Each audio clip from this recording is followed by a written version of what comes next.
And Keith, I have to ask you, I'm also I do HSN, and I bought your guitar. When Keith Urban began making unexpected changes, most fans didn't think much of it. Artists evolve. It happens all the time. Riveting and eye-opening, so I hope I get a chance to see him tonight. I've never met him.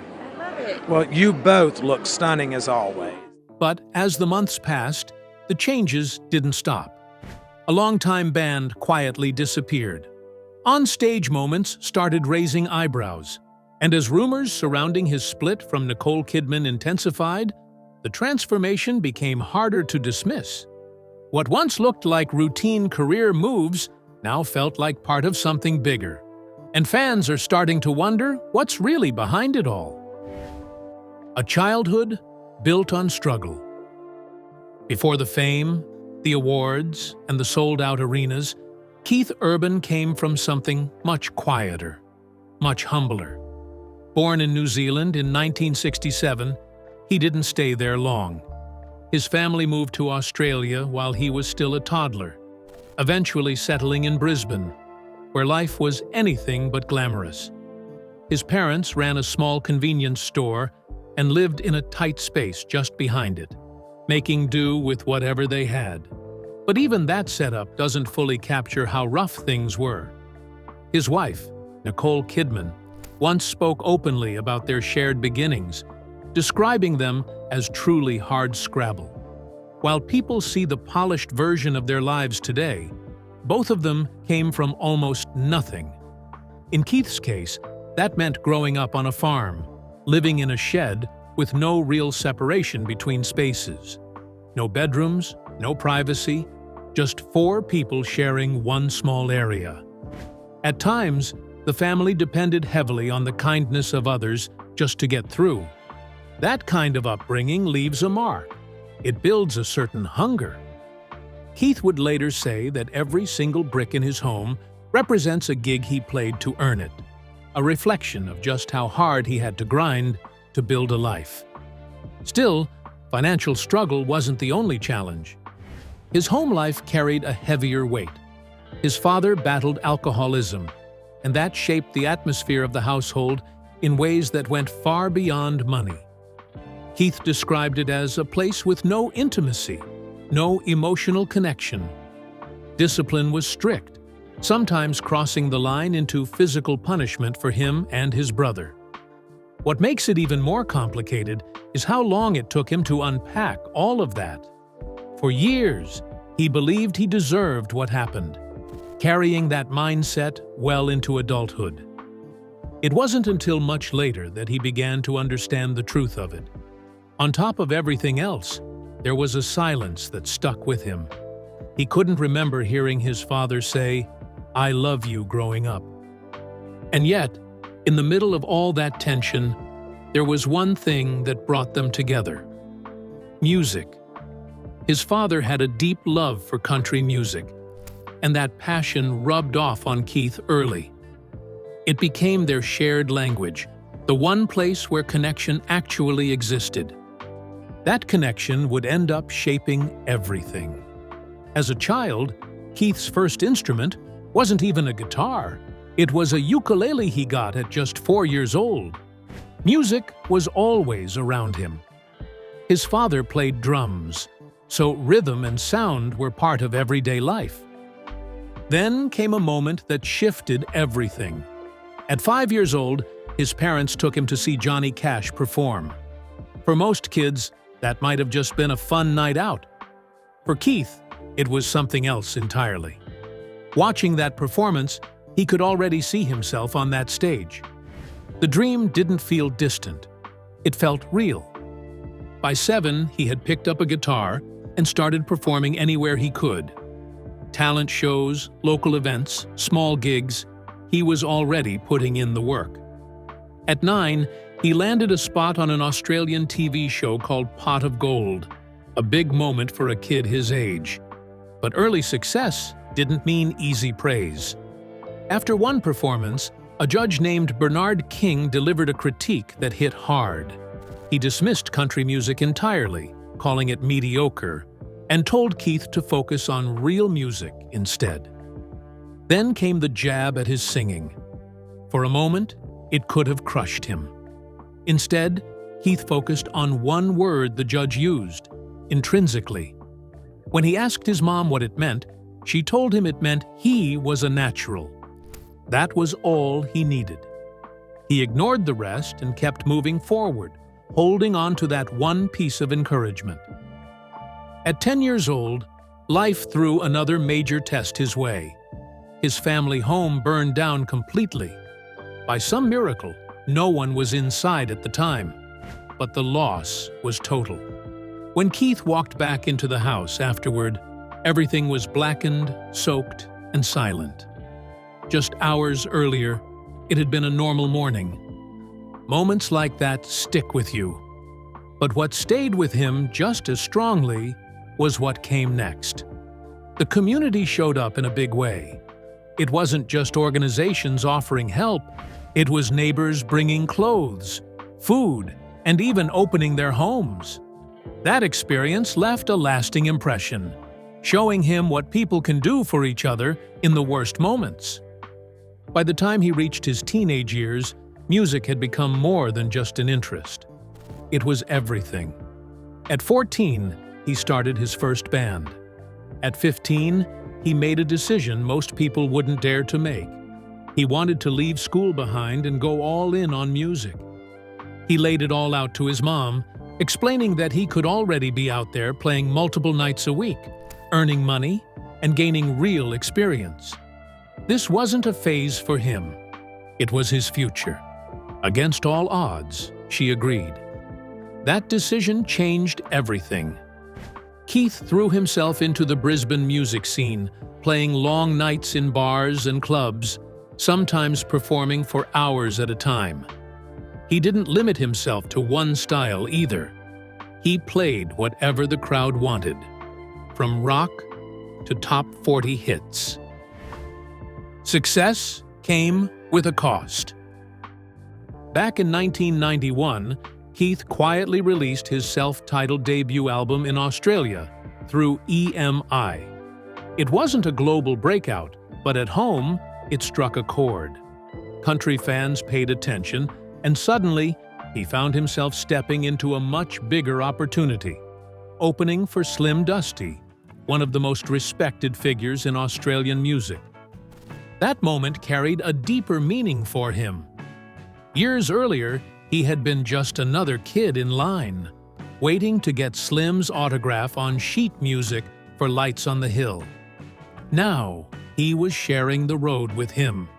Somewhere near the end of that tour, a small conversation left a lasting impact. Keith, young and worn out from the grind, mentioned there were only a few shows left. To him, it felt like relief was around the corner. But Slim saw it differently. Instead of celebrating, he grew quiet, reflecting on the fact that he only had a few more chances left to connect with his audience. That shift in perspective hit Keith hard. In that moment, he realized he had already started to take the stage for granted. It changed the way he saw performing, from a routine to a privilege. Still, Australia could only take him so far. He knew that if he wanted to truly test himself, he had to go to the heart of country music. So in 1992, he made the move to Nashville, Tennessee. The city felt right almost immediately. But comfort didn't translate to success. Breaking into that scene proved tougher than anything he had faced before. After a few years of grinding it out, he formed a band called The Ranch. When they signed with Capitol Records and released their album in 1997, it felt like everything was finally lining up. This was supposed to be the breakthrough. It wasn't. Life on the road with the band became exhausting and discouraging. They spent their time traveling in a worn-out van, playing small shows to barely anyone, watching their momentum stall. The experience drained him. Eventually, the band fell apart under the weight of it all. But even in that failure, something important was happening. His songwriting began to stand out. Artists like the Chicks picked up his work, recording tracks like Some Days You Gotta Dance, Others followed, and the industry started to recognize that while the band hadn't worked, Keith himself had something special.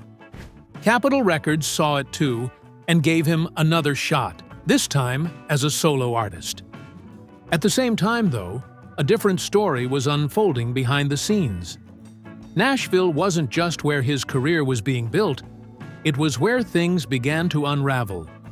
Even with his early success back in Australia, the pressure of starting over in the US took a toll. Beneath the talent and ambition was someone struggling with deep insecurity and a constant fear of failure. On stage, he felt unstoppable. Off stage, it was the complete opposite. He felt disconnected, like he didn't belong anywhere. That internal battle opened the door to something much darker. During a vulnerable moment early in his time in Nashville, he was introduced to cocaine. What started as a single decision slowly turned into a habit, and then into something far more consuming. At first, the spiral wasn't obvious, but over time, it took hold. A breakup only made things worse, pushing him deeper into isolation. He leaned harder into drinking and drugs, trying to escape the weight of everything he was feeling. Life during that period became chaotic. He was living in a run-down place, often staying up through the night, completely lost in addiction. There were moments that stuck with him, early mornings, exhausted and desperate, searching for anything left to keep the high going. It was a cycle that kept repeating, each day blending into the next. Touring with the ranch only intensified it. He found himself caught between two extremes, performing on stage one night, then disappearing into days of heavy drug use the next. If there was any break in the schedule, he filled it by getting high, barely holding it together long enough to make it to the next show. By the late 90s, things had reached a breaking point. Those years became some of the darkest of his life, marked by heavy substance abuse and a growing sense that everything was slipping away. Stories from people around him painted a picture of just how extreme it had become, with reports of massive drug binges that showed how far things had gone. Behind the scenes, while his career was slowly gaining traction, he was falling apart. The addiction wasn't just physical, it was emotional. It stripped away his sense of control and left him feeling trapped. At his lowest point, he started to believe he might not make it much longer. The cycle felt endless. Brief sleep, waking up, and starting all over again. By 1998, Keith had reached a point where he couldn't keep living the way he was. The spiral had gone too far, and for the first time, he made a conscious decision to step away from it and check himself into rehab. It wasn't an easy move, but it was a necessary one. He would later talk about his relationship with alcohol in a way that sounded almost lighthearted on the surface, describing himself as being allergic to it. But behind that humor was a hard truth. Whenever he drank, things didn't just get messy, they got dangerous. His time in treatment ended up changing more than just his habits. It reshaped how he saw himself and the world around him. One moment, in particular, stayed with him. A counselor explained that life isn't about getting everything perfectly right, but about trying to move in the right direction. The idea was simple. No one walks perfectly in the light, but the goal is to keep leaning toward it. That perspective stuck. It became something he carried with him, not just in life, but in his music. For Keith, it was about being honest, accepting that he wasn't perfect and never would be, but choosing to keep trying anyway. Even with everything he had been through, quitting was never an option. After the collapse of his band, he found himself with another opportunity, a solo deal with Capitol Records. In 1999, he released his American debut album, and this time, things felt different. The project connected in a way his earlier work hadn't. Songs like Where the Blacktop Ends, You're Everything, and It's a Love Thing started gaining real traction, and before long, but for the grace of God, gave him his first #1 hit in the United States. What makes that moment even more meaningful is the context behind it. Years earlier, he had released an album in Australia that barely made a ripple. This time, there was no doubt. The American debut didn't just perform well, it exploded, going platinum within a couple of months. As the new millennium began, Keith Urban was no longer trying to break through. He had arrived. And yet, this was only the beginning of what was coming next. The momentum kept building almost immediately. Not long after that debut success, he found himself standing on stage in 2001, receiving the CMA Horizon Award, an honor now known as Newcomer of the Year. It was a defining moment, one that reflected just how far he had come in such a short time. On that stage, the weight of the journey was clear. From struggling through addiction and self-doubt to finally being recognized at the highest level of the industry, everything seemed to come together in that one moment. It wasn't just about the award. It was about validation, about proof that the fight had been worth it. That night marked a turning point. From there, the accolades kept coming. Over the years, he would go on to collect multiple CMA awards, earn 4 Grammy wins, and even secure a place on the Music City Walk of Fame, recognized especially for his skill as a guitarist. Looking back, 2001 stands out as the year everything truly took off. The hidden battles of Hollywood love. Back in 2005, both Keith Urban and Nicole Kidman found themselves at the G'day USA Gala in Los Angeles, a celebration of standout Australian talent. On paper, they already looked like the perfect match. She was born in Hawaii, he in New Zealand.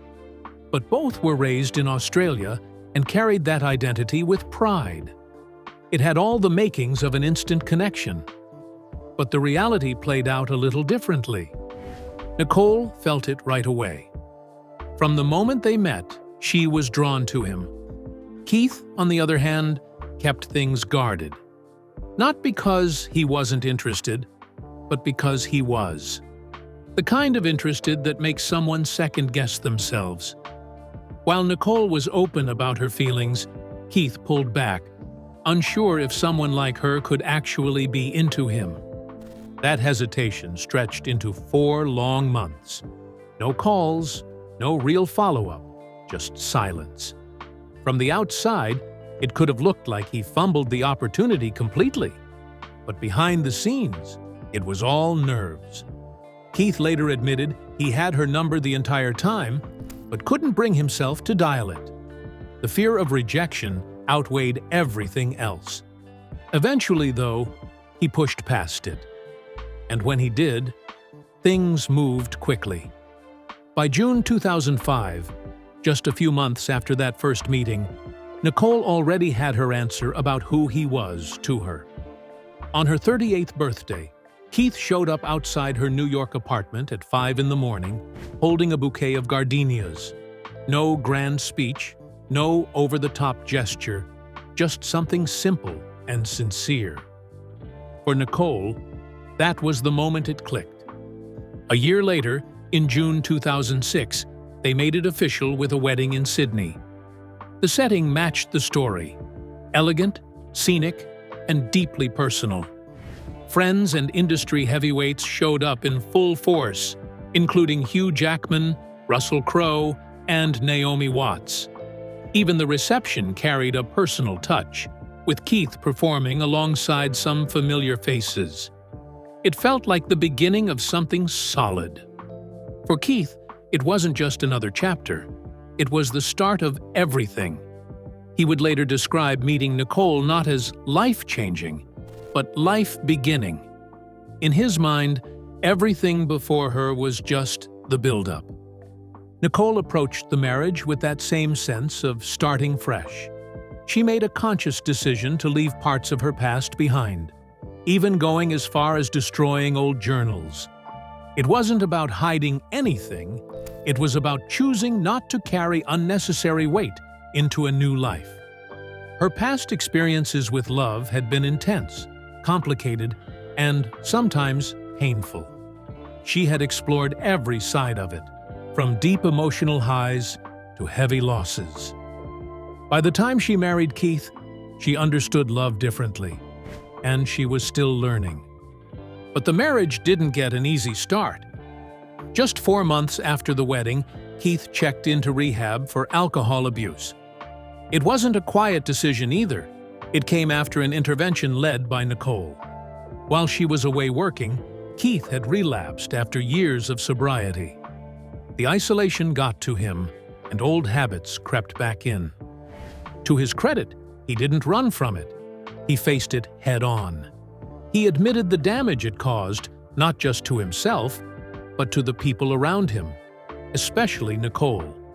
At one point, he openly acknowledged that his actions nearly destroyed the marriage before it even had a chance to fully settle. It was a fragile moment, and there were no guarantees they'd make it through. As if that wasn't enough, rumors of infidelity began circulating soon after. Allegations surfaced, claiming that Keith had been involved with another woman during the early days of his relationship with Nicole.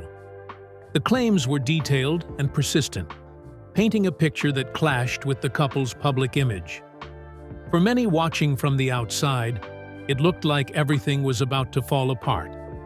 But instead of letting it unravel, they held their ground. Keith focused on his recovery, not just for himself, but for the marriage. It wasn't quick, and it wasn't easy, but they worked through it. Looking back, he would later admit that the fact their relationship survived that period felt nothing short of a miracle. Over time, stability replaced the chaos. By 2008, they welcomed their first daughter, Sunday Rose, a moment that shifted their focus entirely. 2 years later, their family grew again with the arrival of Faith Margaret, born via surrogate. They were open about their gratitude for the process and the woman who made it possible. Fatherhood became another turning point for Keith. Coming from a household without sisters, raising 2 daughters was unfamiliar territory, but it was something he embraced fully. What started as uncertainty, both in love and in life, gradually turned into something steady. The marriage, shifting slowly apart. From the outside, Keith Urban and Nicole Kidman have long looked like the definition of a solid, unshakable power couple. Always supportive, always in sync. But every now and then, small moments slip through that hint at a more complicated reality behind the scenes. And more often than not, those moments come from Keith himself. Back in 2014, during an appearance on Live with Kelly and Michael, Keith gave a glimpse into life at home. Living in a household dominated by strong, creative women, he described the environment as lively, loud, and full of energy. It was a space filled with music, emotion, and constant movement. On the surface, it sounded playful, like a light-hearted take on family life. But it also hinted at something more intense. That idea started to take shape when Nicole shared her side. She revealed that the energy in their home could sometimes become overwhelming, to the point where Keith would quietly retreat to find a moment of peace. There were times she would discover him tucked away in a closet, guitar in hand, just trying to reset. It became an unspoken signal. When he disappeared like that, it meant he needed space. Even in a marriage that seemed tightly bonded, those small details told a story of 2 people constantly adjusting to each other's worlds. From early on, their relationship had been under pressure. Between lingering rumors from the past and the constant attention that comes with fame, their marriage rarely had the luxury of privacy. By 2018, that pressure started spilling into public view. reports began circulating that things behind closed doors were becoming strained, with talk of arguments and emotional distance. Some of those claims went further, suggesting that Keith had temporarily stepped away from the family home after a series of conflicts. There were even whispers that outside influences, like his friendship with John Mayer, had become a point of tension. The narrative painted a picture of a relationship being pulled in different directions. But as quickly as those rumors gained traction, they began to lose ground. Follow-up reports suggested the couple had done what they'd always done: sat down, worked through it, and kept moving forward. Their lives often required them to be apart, with Keith touring and Nicole filming, but the foundation of their relationship remained intact. At their core, they were still deeply connected.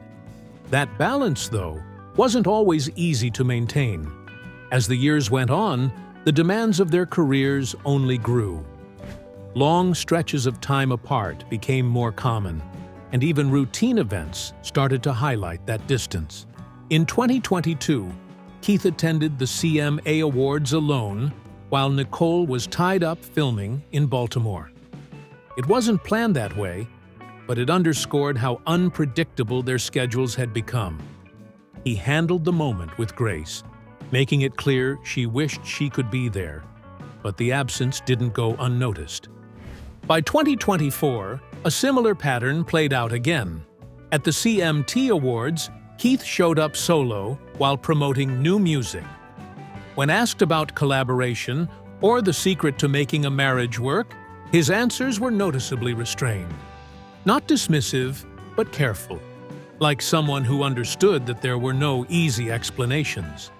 For years, speculation had circled their marriage, but it wasn't until September 2025 that things reportedly reached a breaking point.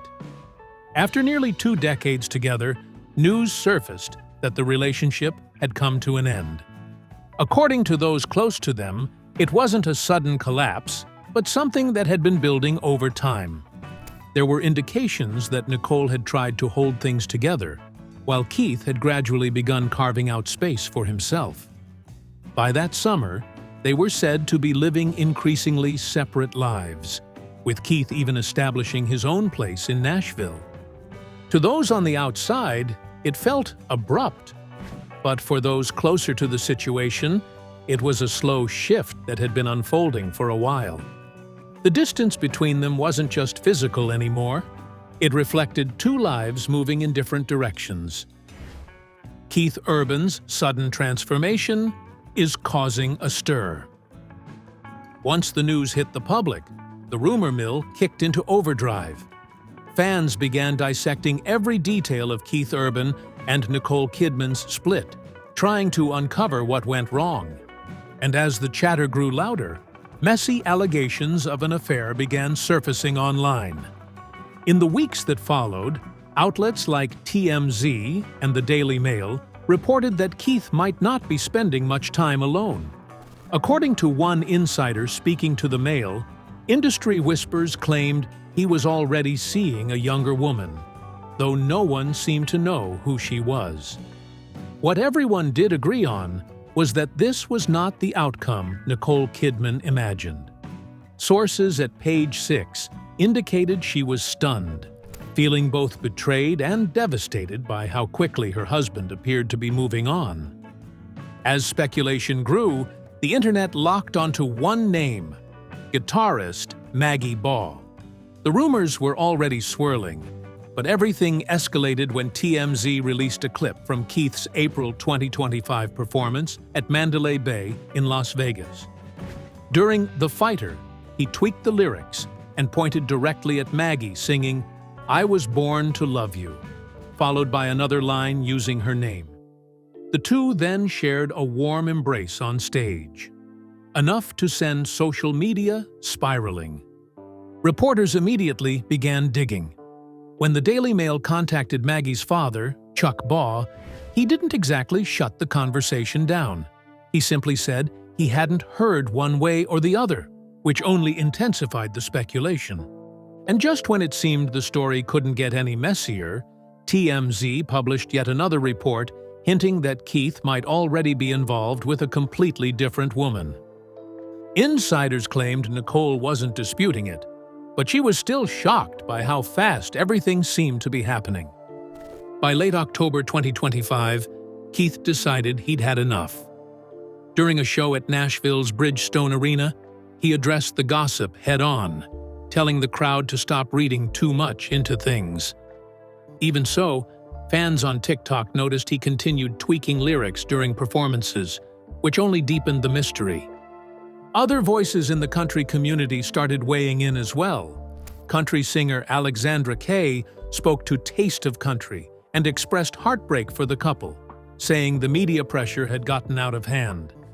She also shut down the rumors involving Maggie, emphasizing that Maggie was a friend and that the allegations were completely false. Maggie, she noted, was already in a happy relationship and had nothing to do with the drama. Still, behind the scenes, tension remained high. Nicole had cited irreconcilable differences in the divorce filing, but sources close to the situation told people that the emotional landscape was far more turbulent. Some claimed Nicole felt blindsided and had hoped to save the marriage, while others said Keith had already mentally moved on. His lyrical changes seemed to reinforce that narrative. Yet the breakdown of a nearly two-decade marriage wasn't the only major shift happening in Keith Urban's life. In January 2025, news broke that he had abruptly parted ways with his longtime band leader and bassist, Jerry Flowers, a friend and collaborator stretching back to their days in the ranch during the 90s. Jerry announced the split on Instagram, making it clear the decision had not been his. Shortly after, the rest of the band's core members, lead guitarist Nathan Barlow and drummer Terrence F. Clark, were also dismissed. When Keith finally commented on the overhaul in an April interview with Country Now, he said it felt right, and that he was simply following an inner voice urging him toward change. But in hindsight, some insiders began to question whether that inner voice was part of a larger midlife spiral, especially as new rumors emerged about a relationship with his much younger guitarist. By January 2026, Keith and Nicole finalized their divorce. But the settlement raised eyebrows, especially regarding custody of their daughters, 17-year-old Sunday Rose and 14-year-old Faith. According to the Daily Mail, the agreement heavily favored Nicole. Keith would have the girls every other weekend, totaling just 59 days a year, while Nicole would have them for 306 days. Neither parent would pay child support. Sources said custody had been the biggest sticking point in the entire divorce. Keith originally pushed for a 50-50 split, but Nicole refused, leading to months of tension. Ultimately, the decision boiled down to logistics. Nicole's filming schedule allowed the girls to be with her in a stable environment, while Keith's upcoming tour dates made consistency more difficult.